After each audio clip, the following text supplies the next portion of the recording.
Muy buenos días, ¿cómo están? Vamos a continuar esta semana con la lectura de la obra clásica de Shakespeare, Romeo y Julieta. Habíamos quedado ya la semana pasada con una sucesión bastante avanzada de los hechos y ya habíamos visto cómo la tragedia con la muerte de Teobaldo empezaba a llegar a esta pareja que se había formado tan apresuradamente. Había muerto Teobaldo y esto había provocado el destierro de Romeo a la ciudad de Mantua, también ciudad italiana. Romeo estaba totalmente fuera de sí en la celda de el fray Lorenzo. Este logró tranquilizarlo y Romeo fue y pasaron la noche, la última noche que él tenía en Verona, junto con Julieta, por supuesto escondidos en la habitación. Él vuelve a entrar por el balcón y a modo de despedida pasan la noche juntos y al amanecer él debe irse porque ya nadie podía verlo en la ciudad. Le pareció que la aurora venía demasiado pronto y cuando Julieta oyó el canto matutino de la alondra quiso convencerse que era el cantar del ruiseñor en la noche, pero en verdad era la alondra la que cantaba, y Julieta se le antojó su canto desagradable y discordante. Los primeros resplandores del día aparecieron también por el oriente. Todo indicaba a los amantes que era la hora de partir y separarse. Despidióse Romeo con apesumbrado corazón, prometiendo escribir a Julieta desde Mantua cada hora del día. Cuando hubo ya bajado por la ventana al jardín, lo miró Julieta en aquel triste y fatal momento y le pareció verlo muerto en el fondo de una tumba. Iguales pensamientos asaltaron a Romeo, pero se vio forzado a desecharlos y a partir presurosamente, porque era para él la muerte el ser hallado en Verona después del amanecer. Esto fue solo el principio de la tragedia de estos inafortunados amantes. Pocos días después de haber salido Romeo para el lugar de su destierro, el anciano señor Capuleto propuso un novio para Julieta, el conde Paris, joven noble, valiente, dotado de las mejores prendas que pudiera ambicionar Julieta si no hubiese conocido a Romeo. Aterrorizada ante tal proposición, Julieta se encontró en la más triste perplejidad.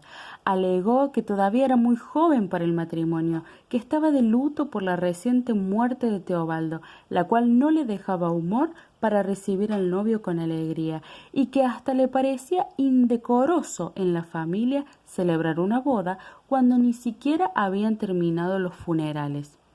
Alegó contra el matrimonio todos los motivos que pudo, menos el mayor, que era el que ya estaba casada.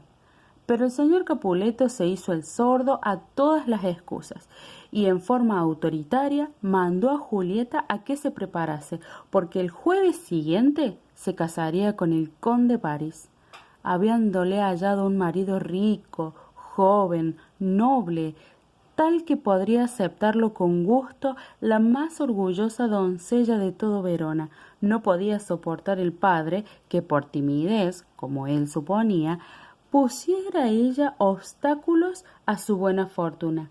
En tales apuros, Julieta acudió al fraile, amigo y siempre su consejero en la desgracia. Preguntóle fray Lorenzo si tendría bastante valor para adoptar un remedio desesperado. Y respondiendo ella que antes bajaría viva al sepulcro que casarse con Paris, viviendo su querido esposo, le aconsejó el fraile que fuese a su casa, que se mostrase alegre y diera su consentimiento al nuevo matrimonio según los deseos de su padre, y en la noche siguiente, la anterior al matrimonio, que se bebiera el contenido de un frasco que él le entregó. Aquello la haría dormir profundamente en un sueño en todo parecido a la muerte, pero solo durante 42 horas. Cuando el novio fuera por ella a la mañana, la hallaría muerta y entonces la llevarían descubierta en el féretro según la costumbre del país, para enterrarla en el panteón de la familia.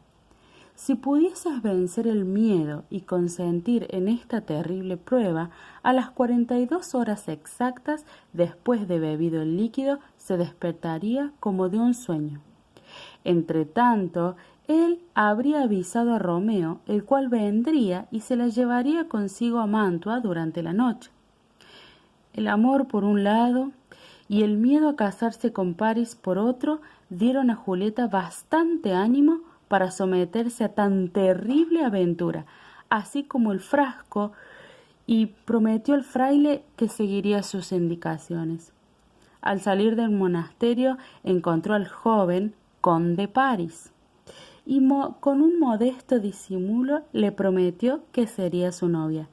Alegres nuevas fueron estas para el señor Capuleto y su mujer.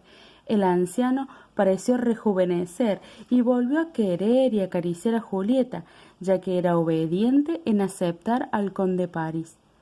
Todo en la casa anduvo revuelto para la próxima boda, y no se ahorraron gastos para la fiesta que se habría de celebrar.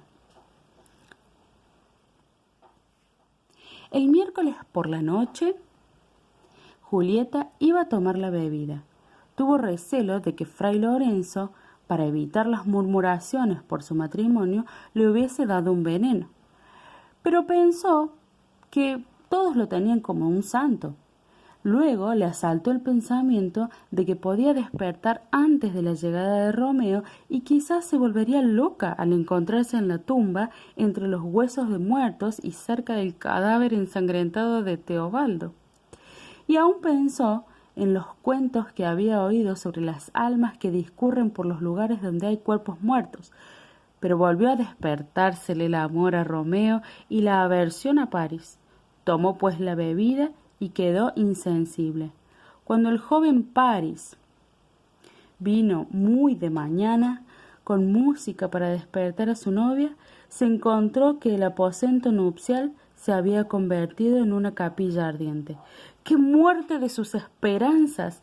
¡Qué confusión reinaba en todo el palacio! El pobre Paris se lamentaba de su mala fortuna y maldecía la muerte que la había divorciado de su esposa antes del matrimonio. Pero todavía eran lastimeros los gemidos del señor Capuleto y su esposa, que no teniendo más hijos que aquella amantísima niña para alegrarse y consolarse, la muerte cruel se la arrancaba de los brazos, precisamente en la vigilia de un ventajoso y brillante casamiento. Todo lo que estaba dispuesto para la fiesta nupcial dedicóse a las fiestas fúnebres.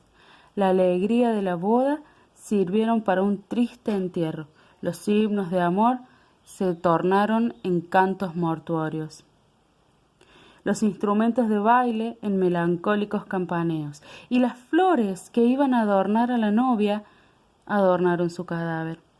En vez de un sacerdote para desposarla, vino el sacerdote para enterrarla, y la pobre Julieta fue a la iglesia no para aumentar las esperanzas de los vivos, sino el número de los muertos. Las malas noticias siempre viajan más veloces que las buenas. Romeo recibió la triste noticia de la muerte de su adorada antes que llegara el mensajero de fray Lorenzo.